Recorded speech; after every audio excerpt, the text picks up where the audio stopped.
nødt til at tage væk i et stykke tid. Og så den her nøgle. Den skal du spise. Nogle gange så skal du lade mig tale færdig først.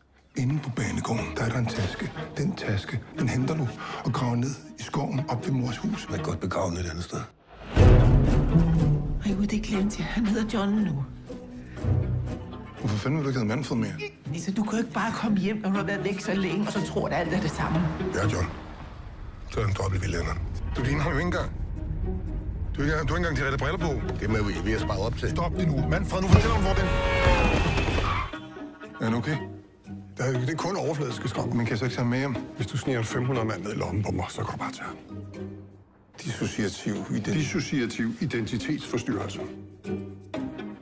Altså, man kan ikke bare vælge sit eget navn. Jeg forstår slet ikke, hvordan det er med mig. Folk kan virkelig godt lide mig. Fordi du er John. Du er sindssyg. Så skal du da ikke lave bane med tosser. Det er faktisk et yderst valid psykiatrisk eksperiment. Skal du så spille for et rigtigt publikum? Nej, vi kommer att spela framför massa bävrar.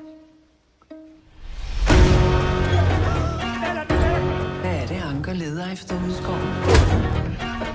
Når man har en hemmelighed, så sætter man en krone.